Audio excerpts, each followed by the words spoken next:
Les cas cliniques, c'est malheureusement de la fin que j'ai vraiment compris l'utilité des cas cliniques. Mais là, moi, je vais vous donner ce conseil. Quand vous apprenez un chapitre, à chaque fois, allez-y, vous lisez les cas cliniques. Bonsoir à tous, je suis Dr Kémnié Ariel, je suis votre médecin qui vous parle de votre santé, mais j'aborde aussi le sujet de l'intégration des médecins étrangers en France. Alors aujourd'hui, nous allons parler des astuces pour préparer les EVC étant encore en Afrique. Cette vidéo fait suite à la précédente que j'ai faite, la partie 1, qui parle aussi des astuces. Et là, si tu n'as pas encore regardé cette vidéo, retourne là. Va regarder la vidéo d'abord parce que ce n'est qu'une chronologie. Donc tu regardes la première vidéo et puis tu reviens pour qu'on continue ensemble. Alors comme je disais dans la première vidéo, oui, c'est bel et bien possible de préparer les EVC en étant encore en Afrique, et pour moi je trouve c'est même beaucoup plus avantageux parce que en Afrique vous n'avez pas le stress du travail à la française, et puis vous avez un peu plus de temps. En fait, je pense que vous avez un peu plus de temps pour vous préparer.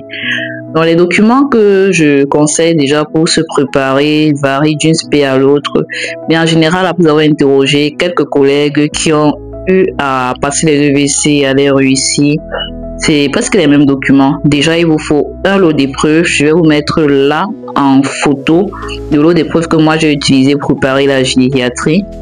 Non, un lot d'épreuves et le collège des... Par exemple, si c'est la gériatrie, le collège de gériatrie, c'est un livre rouge. Je vais le mettre aussi là pour vous aider à vous préparer. Ces deux livres, pour moi, ils suffisent amplement. Vous apprenez déjà avec ces deux livres et ensuite, lorsque vous vous sentez déjà bon avec cela, vous pouvez continuer avec d'autres documents.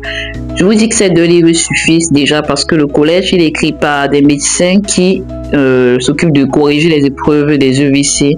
Donc, c'est un livre plutôt adapté. C'est le livre que les internes français utilisent aussi pour se préparer aux ECN. Donc, oui, il est adapté. Donc, premièrement, comme j'avais dit dans ma vidéo précédente, une petite liste, une checklist des différents chapitres qui viennent aux EVC, et puis on commence à étudier. Bon, moi je vais prendre la spécialité qui me concerne moi, qui est la gériatrie. Par exemple, quand je regarde dans le lot des pros, je me rends compte qu'il y a le chapitre chute qui est un no-go comme on dit chez moi. C'est que c'est un chapitre qui vient presque toujours aux EVC. Du coup, je prends mon collège de livre rouge et j'ouvre le chapitre chute. Je l'apprends très bien, je le bûche comme on dit chez moi, franchement. Et puis chacun sa manière d'étudier. Moi par exemple, je sais que pour mieux retenir, il faut que j'écrive en fait. Du coup moi j'avais un petit cahier. Ah oui, attendez s'il vous plaît. Bon, finalement pas besoin de mettre la photo du livre parce que je l'ai là en physique. Donc c'est celui de gériatrie, ça, c'est ce livre-ci. Vous le voyez, il est rouge. Donc, il y a pour toutes les spé, il y a pour ophtalmo, il y a pour cardio, il y a pour toutes les spé. C'est ce livre-là, regardez, que moi j'ai utilisé pour me préparer. Donc, comme je disais, moi, je vais faire le chapitre chute. Je prends mon livre, je l'ouvre à la page chute. Et puis, moi, vu que je sais que ce qui marche pour moi, c'est de faire des petits résumés, je lis, j'apprends franchement mon chapitre tout en faisant des petits résumés du chapitre, en fait, des résumés de l'essentiel à retenir. Le livre il est bien détaillé et en plus ce qui est intéressant c'est qu'il y a des points forts où il te montre un petit résumé, ce qu'il faut que tu retiennes du livre. Il y a même des cas cliniques. Dans les cas cliniques, c'est malheureusement vers la fin que j'ai vraiment compris l'utilité des cas cliniques. Mais là moi je vais vous donner ce conseil. Quand vous apprenez un chapitre, à chaque fois allez-y, vous lisez les cas cliniques. C'est important dans ce sens que ça vous permet de comprendre l'esprit, comment les Français abordent des sujets cliniques et surtout comment ils répondent. Parce que de ce que moi j'ai compris des EVC, le plus important c'est ta réponse en fait, c'est comment tu réponds, c'est même pas la qualité de la réponse parce que nous sommes plus de 3000 médecins qui composent. Est-ce que vous pensez vraiment que vous avez plus de connaissances que ces 3000 médecins? Bah, moi je crois pas. Je pense que c'est surtout dans la manière de répondre. Donc ce livre t'apprend à répondre aux questions. Tu vois comment ils abordent les questions, comment ils répondent et comment te mettre dans l'esprit du cas clinique. Donc moi j'apprenais un chapitre bien avec ce livre et après je regarde dans le lot d'épreuves les questions qui viennent sur le sujet.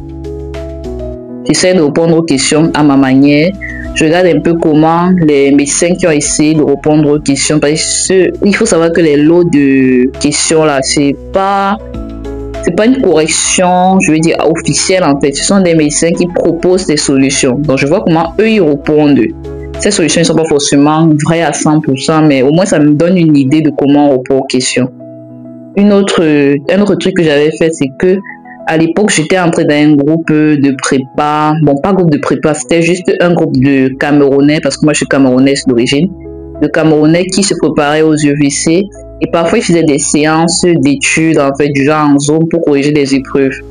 Dites-vous qu'ils faisaient des séances d'études, c'était en juin et moi, je n'avais même pas vraiment commencé à bien apprendre. Du coup, ça me frustrait tellement quand j'écoutais leur manière de répondre et je me disais, qu'est-ce que je peux faire là-bas? Je ne sais même, qu'est-ce que je sais pouvoir partir comme courir avec des gens qui corrigent des épreuves en juin. Mais finalement, j'ai changé d'état d'esprit parce que c'était ça qu'il me fallait. Plutôt que de me sentir frustrée, j'ai modifié mon état d'esprit. Et cette fois-ci, quand je partais écouter, c'était plus pour voir comment ils répondent aux questions. Donc quand ils répondaient, moi j'essayais de voir comment on répond. Même si je n'avais pas encore lu le chapitre, moi c'était surtout comment répondre aux questions que j'essayais de capter chez eux. Et j'écoutais. Puis à un moment, je me suis dit, bon, c'était pas bien de venir juste écouter et ne pas forcément répondre. Mais bon, du coup, j'ai abandonné cette option, j'ai arrêté de les suivre pour ça. Donc, ce que j'ai dit, on utilise le collège et on utilise le lot d'épreuves. Il faut être discipliné. Vous dites peut-être chaque jour je dois lire tel nombre de chapitres. Vous essayez vraiment de vous tenir à ça. Je ne dors pas avant d'avoir lu mes chapitres ou bien je dois me réveiller très tôt pour les lire. Vous apprenez bien les chapitres. En journée, si vous avez un peu de temps, vous essayez de réviser ce que vous avez déjà appris.